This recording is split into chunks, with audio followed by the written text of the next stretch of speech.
भगवान विष्णु ने कह दिया, भाई कहा कि देखो दूल्हा देख रहे हो, दूल्हा के साथ बारात मैच हो रही है, चलोगे तो तुम लोग। देवता लोग समझ गए, यार भगवान बात तो सही कह रहे हैं, हम लोग महाराज ऐसे और ये दूल्हा महाराज ऐसे, सब दूल्हा महाराज सब देवता तितर बितर हो गए, बोले हम सब इधर उधर। भगवान मुस्कुराए, शंकर जी नारायण की बात समझ गए। शंकर जी ने कहा कोई बात नहीं, हम बारातियों की व्यवस्था करेंगे। भगवान ने तुरंत भृंगी ऋषि को आदेश दिया, जाओ हमारे सारे बारातियों को बुला दो भाई, जितने महाराज लंगड़े लूले भूत प्रेत पिशाच जिंद कबीच जितने हैं सबको बुला दो, जितने शमशान में रहने वाले महाराज, मरघटा में रहने वाले महाराज, जहाँ भी जो भी भूत प्रेत पिशाच जिंद कबीच सबको निमंत्रण दे दिया। अब महाराज जिसकी जहाँ जो रहता है वहाँ के लिए चिट्ठी लिख दी गई।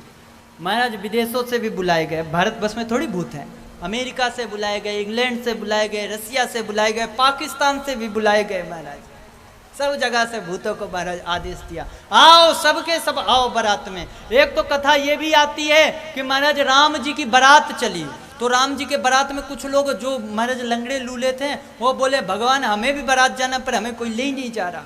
शंकर जी बोले देखो भैया अब यहाँ तो हम मेहमान बन के आए हैं, यहाँ तो हम कुछ कर नहीं सकते, पर हमारी जब शादी होगी तो हम सबको लेके जाएंगे, इसलिए आप सब हमारे बारात में आना। सोई शंकर जी ने सबको इशारा कर दिया, अब सब बारात चल दिया। महाराज ऐसे बारात आई, ऐसी बारात चली महाराज कि को मुखहीन कोई विपुल मुखहीन महाराज, कोई बिना मुख के है, को मुखहीन विपुल मुख काहू, कोई बिना मुख के है, कोई की विपुल मुख, अनेका अनेक मुख है, कोई बिना मुख के चल रहा है, किसी की आंख बहुत सारी आंखें हैं, किसी की एक भी आंख ही नहीं है, सब के सब आ गए। और महाराज अब सोचो सब आकर शंकर जी की जयकारा लगा रहे हैं, कोई हर हर महादेव कह रहा है। अब महाराज विदेशी भूत भी आए हैं, अब उन्हें तो हिंदी आती नहीं है तो इंग्लिश में हाय हाय हाय हाय कर रहे हैं, कोई रसियन भाषा में हाय हाय हाय हाय चिल्ला रहे हैं, कोई कोई भाषा में चिल्ला रहे हैं, सब हल्ला मचा रहे हैं और सब प्रसन्न होकर नाच कूद रहे हैं। और शंकर जी की महाराज धूम धड़ाके के साथ बारात चली,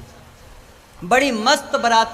और जैसे महाराज बारात चली तो सबसे विचित्र बात यह कि बारात तो यहाँ से चली, आगे आगे शंकर जी चले, पीछे पीछे वो भूत प्रेत। अब महाराज मन में विचार करो, जिनके पैरें नहीं है, जो बिना पैर के चल रहे हैं वो चल कैसे रहे होंगे, ना उनके पैर है ना उनके हाथ है। अब सोचो मन में विचार करो, वो लुढ़क लुढ़क के जा रहे होंगे या हवा से उड़ के जा रहे, सब जा रहे। अब महाराज गजब की बात तो ये कि जब बिना मुख वाला, जिसके सरे नहीं है, वो बिना सर वाला व्यक्ति अगर किसी से रास्ता पूछ ले, भैया किधर जाना है।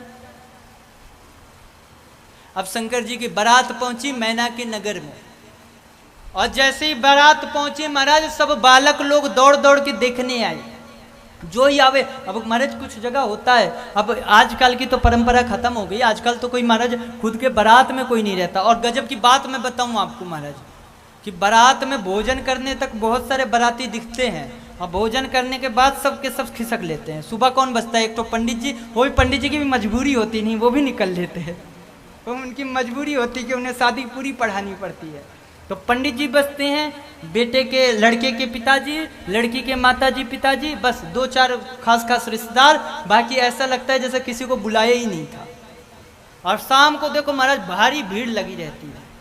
अब पहले के टाइम में क्या होता था, जब तक बाराती आते थे ना महाराज, तो पूरा गांव उसका स्वागत करता था, वो पूरे गांव का बारात महाराज दूल्हा होता था, दूल्हा पूरे गांव के लिए मेहमान होता था, उसका पूरा स्वागत सत्कार पूरे गांव वाले मिलके करते थे। लोग यह भावना रखते थे कि भाई हमारे गांव की इज्जत के सवाल है, पूरे गांव का इज्जत होनी चाहिए, सम्मान बनकर रखना चाहिए। तो वो लोग अपने अपने घर से कोई खटिया लाता, कोई गद्दा लाता, कोई चद्दर लाता। पहले टेंट की व्यवस्था थोड़ी थी, ये टेंट उंट का व्यवस्था तो आज चालू हो गया। पहले तो सबके घर से खाट मांग मांग कर लाते थे और एक जगह इकट्ठा करते थे। और इतनी ही नहीं भाई, मैं बताऊं आपको, खाट मांग मांग कर सारी व्यवस्था करते थे। सबके घर से बर्तन लाए जाते थे, किसी के यहाँ से कढ़ाई लाई जाती थी, किसी के यहाँ से बेलन लाया जाता था, किसी के यहाँ से कुछ परात लाई जाती थी, किसी के यहाँ से थाली चमचा आदि लाया जाता था, और समस्त व्यवस्थाएं की जाती थी। और इतना ही नहीं, सारा भोजन का इंतजाम घर की माताएं करती थी। नाचने कूदने के लिए बाहर से मंगाए जाते थे। और आज का महाराज जमाना उल्टा हो गया। आजकल घर की महिलाएं, घर की बेटियां नाच रही होती हैं और खाना बनाने वाले बाहर से बुलाए जाते हैं। सारा मान सम्मान सब समाप्त हो गया। तो बारात चली शंकर जी की, और शंकर जी की जैसे ही बारात चली मैना के नगर में पधारे तो आगे आगे नारायण चल रहे हैं, भगवान विष्णु चतुर्भुज रूप में चल रहे हैं। जैसे ही विष्णु जी आए, माता मैना के बगल में नारद जी खड़े हैं। जैसे ही मैना ने देखी चतुर्भुज रूप में नारायण आए हैं, तुरंत हाथ जोड़ के, अरे आइए आइए प्रभु, यही है दूल्हा। शंकर जी बोले, अरे ये दूल्हा नहीं है, ये तो दूल्हा के मित्र हैं। बोले अच्छा अच्छा, ये मित्र हैं? बोले हाँ। मन में विचार किया, भाई मित्र लोग इतने सुंदर तो दूल्हा कितना सुंदर होगा। पीछे से इंद्र देवता आ गए अपने महाराज हाथी पर विराजमान। सोई देखा मैंने ने तुरंत, अरे ये है दूल्हा, अरे आइए आइए आइए, तुरंत थाली वाली सजाने लगे। नारद जी बोले, अरे रुको, ये दूल्हा नहीं है, ये तो दूल्हा के नौकर चाकर हैं, ये पानी वानी की व्यवस्था करते हैं। बोले अच्छा, नौकर चाकर इतने सुंदर, ओह बड़े प्रभु, बड़ी कृपा आपकी, जो आपने हमें इतना अच्छा वर बताया, हम आपका एहसान कभी नहीं भूलेंगे प्रभु, आपने बड़ी कृपा की। नारद जी ने धीरे से कही अभी तो एहसान मान रहे हो, आगे भी मानो तब माने, हम आगे सब भूल जाते हैं। मैना ने कही नहीं नहीं प्रभु, हम आपका जिंदगी भर एहसान मानेंगे, हम नहीं भूलेंगे। बाकी देवता लोग आए, बोले अरे अरे ये हैं क्या दूल्हा? बोले नहीं, ये सब नौकर चाकर हैं, कोई अग्निदेव है, कोई सूर्य देवता है, ये सब घर साफ सफाई करने वाले नौकर चाकर हैं, अभी तो आए ही नहीं। अब नारद जी ने मन में विचार किया कि अब तो आने वाले हैं, और अब आए और हम यहाँ रहे तो महाराज जितनी अभी तक तारीफ हो रही थी, जितनी महाराज बड़ाई हो रही थी, वो सब के सब महाराज समाप्त हो जाएगी। तो क्या करें? शंकर जी की बारात देखने को मिलेगी। अभी जल्दीबाजी कुछ मत करिए, अभी मैं 1 घंटे और लगाने वाला हूँ, अभी टेंशन क्या ले रहे हो, अभी टाइम हुआ कहाँ है ना। बारात अभी कैलाश पर्वत से आएगी महाराज, यहाँ तक आने में बहुत दूर लगेगा महाराज, वहाँ कहाँ छत्तीसगढ़ और कहाँ वो कैलाश। हाँ, तो अभी आप बिल्कुल टेंशन ना लो, अभी बारात आने में बहुत टाइम है। तो नारद जी ने मन में विचार किया, भैया जितनी बड़ाई हो रही थी, जितनी तारीफ हो रही थी, जितना महाराज एहसान लुटाए जा रहे थे, वो सब के सब समाप्त हो जाएंगे, तो अब निकल देने में भलाई है। तो नारद जी ने कहा, माता क्या है ना, हमें सब कोई जानता है, अब तो जानते हो हम कितने पहुँचे हुए संत हैं, तो हमें सब जानते हैं, सब जान पहचान के हैं। तो अगर आप आज्ञा करो तो मैं उन सब से मिल के आऊँ, तब तक आप महाराज स्वागत करो, तब तक दूल्हा भी आ जाएगा, आप खुद ही देख लो। मैंने ने कहा, हाँ प्रभु जाओ जाओ जाओ, जरूर आप जाओ, आप उधर का देखो, हम इधर का देख रहे हैं, जैसे ही आएंगे हम आपको भी बताएंगे। बोले हाँ हाँ बिल्कुल बिल्कुल भैया। तुरंत शंकर जी चल दिए, महाराज नारद जी चल दिए। नारद जी इधर गए ही थे कि उधर से शंकर जी की बारात आ गई। अब महाराज शंकर जी की बारात आई तो जितने बच्चे महाराज देखने आए थे बारात, सोई महाराज शंकर जी के विकराल रूप और वो बाराती देख देख के महाराज सब के सब भागे, और सब घर भाग के अपनी दूसरी सांस महाराज अपने घर में लिया। माता पिता ने बोली, क्या देखा बेटा, देखी बारात? बोले अब ये मत पूछो क्या देखा महाराज, मत पूछो।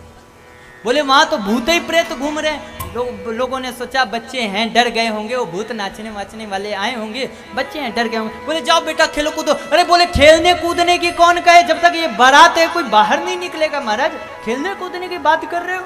सबके सब घर में छुप गए। अब महाराज जो ही बारात देखने जाता है, जो भी स्वागत करने जाता है महाराज, कोई मिठाई लेके जा रहा है, कोई लड्डू लेके जा रहा है, जैसे ही जाता महाराज कोई अचानक बिना सर वाला व्यक्ति पूछ लेता, भैया यह मिठाई हमारे लिए है क्या, लाओ हमें तो। महाराज वहीं उसका सर चकरा जाता है, अरे भाई ये बोल कहाँ से रहा है। कोई महाराज हजारों हजारों नेत्रों वाला महाराज आके सामने खड़ा हो जाता, जो ही देखता महाराज वो उसके मुंह से आवाज ही नहीं निकलती, सीधे भागता। दूसरे पूछते, भैया बारात आ गई, तैने देखी? तो सीधे बोल देता, तेरे आंख नहीं है क्या, तू भी जा देखा है, मैं क्यों बताऊं। बड़ी समस्या। अब धीरे धीरे बारात मैना के दरवाजे पधारी, और जैसे मैना के दरवाजे आई तो महाराज भगवान कैसे बैठे थे, उल्टा बैठे थे। तो पहले कौन मिला, बैल, नंदी। अब नंदी मिला, सोई महाराज मैया ने तुरंत नंदी को पूजन अर्चन बंदन कियो। अरे बहुत सुंदर नंदी सजा धजा, उसका पूजन अर्चन बंदन किया। अब दूल्हा महाराज नंदी तो दिख रहा, दूल्हा दिख ही नहीं रहा।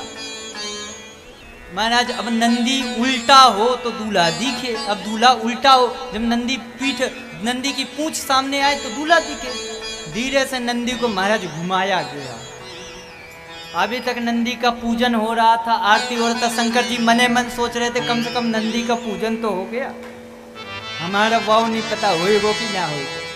महाराज जैसे ही नंदी को उल्टा किया गया, शंकर जी को देखा महाराज वहीं लोटा पटक दिया, थारी पटक दी, आरता की थाल पटक दी, तुरंत अंदर प्रवेश करेगी, गेट बंद। सबके सब गण सर में हाथ धर लिए, प्रभु कम से कम कुछ खाए पीबे को मिल जातो, उसके बाद आप आते। अब तो याकी भी कोई वो महाराज कोई आशा ना है। शंकर जी बोले क्या मतलब? बोले चलो अब चलते हैं वापस, अब क्या रह गया? बोले क्या मतलब, क्यों चलें भाई, बारात लेके आए हैं, शादी करके जाएंगे। बोले क्या शादी करके जाएंगे, आपकी सासू माँ ने दरवाजा बंद कर लिया, आरती की थाल पटक दी, अभी भी आपको आशा है कि आपकी शादी होगी? शंकर जी बोले तुम्हें क्या पता, हो सकता है यहाँ का कोई रीति रिवाज होता हो, कोई रिवाज हो कि जब भी दूल्हा आवे उसको गेट बंद कर लेना चाहिए। बोले चलो मान लिया ये रिवाज होगा यहाँ का, पर इन्होंने आरती की थाल क्यों पटक दी? बोले तुम क्या जानो, इन्होंने आरती की थाल, हमारी सासू माँ बड़ी विद्वान है, बड़ी होशियार हैं, इन्होंने इसलिए आरती की थाली पटक दी क्योंकि इन्होंने सोचा कि जिसके सर में स्वयं चंद्रमा विराजमान है उसको मैं क्या ये दीपक दिखाऊंगी, इसलिए इन्होंने आरती पटक दी। बोले चलो मान लिया आरती पटक दी, ये पानी का कलश क्यों हटा दिया? बोले वो तुम देख नहीं रहे हो, गंगा जी हमारे जटा में, हमें क्या ये नहलाएंगे, इसलिए उन्होंने पटक दिया। मैंने सबके सब गण सर में हाथ धर लिया, बोले प्रभु की लीला प्रभु ही जाने। इधर गणों ने सोचा कि देखो भाई, शंकर जी को देख के उनकी सासू माँ डर गई, दरवाजा बंद कर ली, पता चले भगवान शंकर जी अंदर जाएं और कहीं दुल्हन डर गई और शादी से मना कर दी तो फिर। तो सबने मीटिंग बुलाई, जितने भूत प्रेत पिशाच जिंद थे सबने मीटिंग बुलाई, बोले आओ सब लोग मीटिंग करें। सबने मीटिंग व्यवस्था करी, सबने कही भैया एक काम करते हैं, सब कुछ बाद में होगा, शादी विवाह की बाद में देखी जाएगी, पहले पंगत करा लेते हैं, क्योंकि क्या पता खाए को मिले कि ना मिले। राम जी के विवाह में पंगत सबसे आखिरी में हुआ था और शिव जी के विवाह में पंगत सबसे आगे हो रहा है। सबने व्यवस्था करी, बोले भैया पहले पंगत कर ले, पहले पेट पूजा उसके बाद काम दूजा। सबने पंगत लगाई, अब सब बैठ गए महाराज, और सबने कही भैया लाओ खाएबे के लिए। अब महाराज जो परोसबे वाले हैं वही टेंशन में, अब महाराज जिसके बिना मुंडी वाला व्यक्ति वो खाएगा कैसे? उसके सामने पत्तल लिए खड़ा है, बोल सोच रहा है इसको मैं पत्तल रखूं या ना रखूं, ये खाएगा कि नहीं खाएगा, और खाएगा तो कहाँ से खाएगा महाराज, ये आगे रखूं पीछे रखूं दाएं रखूं बाएं रखूं क्या करूं? उसने कहा देख, दूसरे ने डांट के कहा रुक, तुझे क्या करना है तू रख ना, आगे बढ़। रख दिया, आगे बढ़ा तो फिर रुक गया। अब क्या हुआ? अब महाराज इसके 10-10 सिर, किस पे रखूं किस पे ना रखूं, ये वाले में रखूं या 10 पत्तल रखूं या 2 पत्तल रखूं, ये एक मुंह से खाएगा 10 मुंह से खाएगा। महाराज बड़ी परेशानी। किसी तरह उनका भोजन भंडारा हुआ। इधर मैना को जब पता चला कि मेरे नारद ने मेरे साथ बड़ा गलत काम किया है, नारद जी ने क्यों ऐसा किया, मेरी कोमल सी पुत्री और ऐसे बावरे पुरुष से विवाह करा दिया, तुरंत मैना रोने लगी। उस समय नारद जी ने कही कि भैया चलो समझाते हैं। सबने कही जाओ नारद जी आप ही समझाओ, आप ही तो व्यवस्था कराते, बिचवनिया तो आप ही हो। नारद जी ने कही मोए अकेली की सुने कौन, तो बोले चलो फिर सप्तर्षियों ने कहा चलो हम भी चलते हैं। सब गए और मैना को खूब समझाया। बोले हे मैना, तेरे घर में जो जिस पुत्री ने जन्म लिया है वो कोई साधारण बालिका नहीं है, वो तो अम्बा परम्बा जगदम्बा हैं, वो स्वयं महाराज सती की अवतारिणी है, जो उमा रूप में भगवान शंकर से ब्याह करने के लिए ही आई हैं। इनका विवाह जब जब भी होता है तब तब शिव जी की ही अर्धांगिनी बनती हैं, इनका और किसी से विवाह नहीं हो सकता। तब महाराज मैना मान गई। सुंदर भगवान के पास विष्णु जी आए और विष्णु जी ने कहा प्रभु अब तो आपकी लीला समाप्त हो गई, कम से कम अब तो सुंदर भेष बना लो। भगवान शिव जी ने सुंदर मंगल भेष बनाया, सुंदर लौकिक वैदिक रीति से विवाह हुआ। आइए हम सब भी इस विवाह का दर्शन करें। सुंदर भगवान की शिव जी की बारात आ रही है।